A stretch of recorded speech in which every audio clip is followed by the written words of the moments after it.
सवालों के साथ हमें संपर्क करें और जवाब देंगे हमारे career counsellor mister Sundar Ramachandran ji. Hello sir. Hi. हमारी दर्शक प्रीति दिल्ली से लिखती हैं कि मैं इंग्लिश ऑनर्स में ग्रेजुएशन कर रही हूँ और बहुत ज्यादा परेशान हूँ। मुझे समझ नहीं आ रहा कि आगे मास्टर्स करूँ या नहीं, या कोई जॉब करूँ। सर आप क्या सजेस्ट करते हैं? अंजलि, इंग्लिश ऑनर्स जो कोर्स है वो काफ़ी पॉपुलर है स्टूडेंट्स में एज वेल एज एम्प्लॉयर्स में।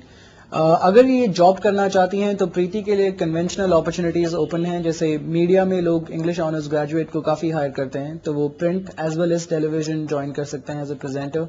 Apart from that non conventional में आज काफ़ी अपॉर्चुनिटीज़ हैं। अगर उनकी इंग्लिश कम्युनिकेशन स्किल्स अच्छी हैं तो वो रिटेल इंडस्ट्री में काफ़ी उनके लिए जॉब अपॉर्चुनिटीज़ हैं।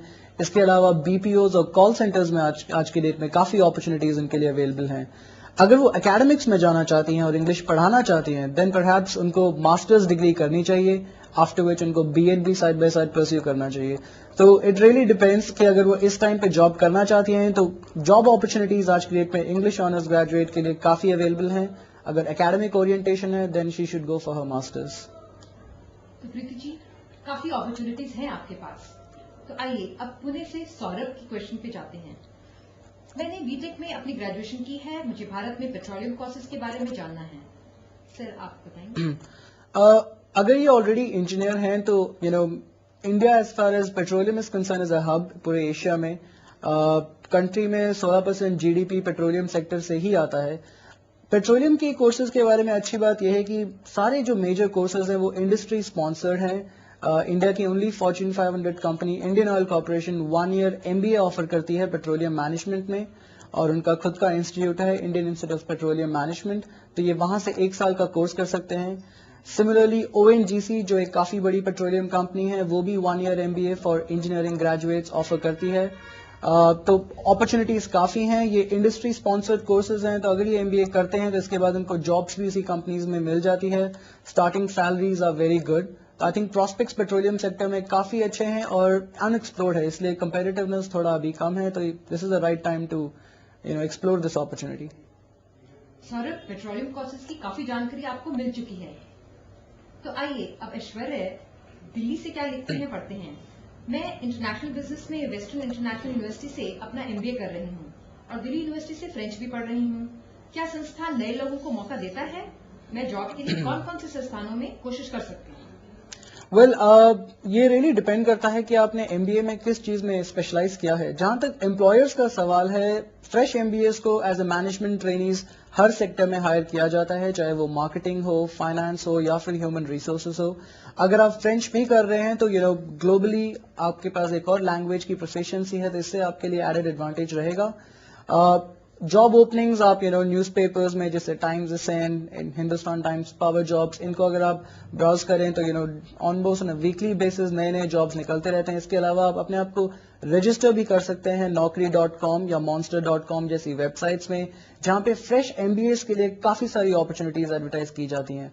मैं इनको ये भी सजेस्ट करूंगा कि अगर जिस भी यूनिवर्सिटी या कॉलेज से एमबीए कर रहे हैं उनका एक प्लेसमेंट सेल भी रहता है, इनको अपने प्लेसमेंट सेल से कांटेक्ट करना चाहिए और उनसे भी प्लेसमेंट असिस्टेंस एक्सपेक्ट करनी चाहिए।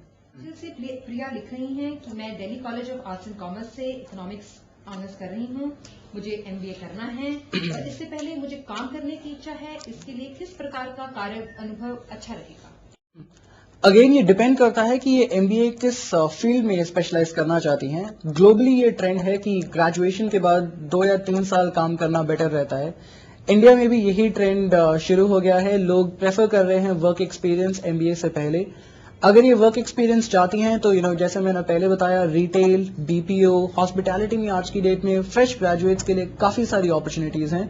तो ये broad range of skill sets जैसे कस्टमर सर्विस ओरिएंटेशन हो गया, communication skills, ability to work under stress, ये सारी स्किल्स इस तरह की जॉब्स में ये सीख सकती हैं जो इवेंचुअली एक एमबीए करिकुलम में काफी हेल्पफुल रहती हैं। और आज का आखिरी प्रश्न लेंगे मुंबई के रवि जी से। रवि जानना चाहते हैं कि मैं 12वीं कक्षा में हूं और आईएएस में दिलचस्पी रखता हूं। आप मुझे सिविल सर्विस की योग्यता के बारे में जानकारी देते हुए बताएं कि मैं जनरल कैटेगरी का स्टूडेंट हूं, तो मैं कितनी बार परीक्षा के लिए बैठ सकता हूं?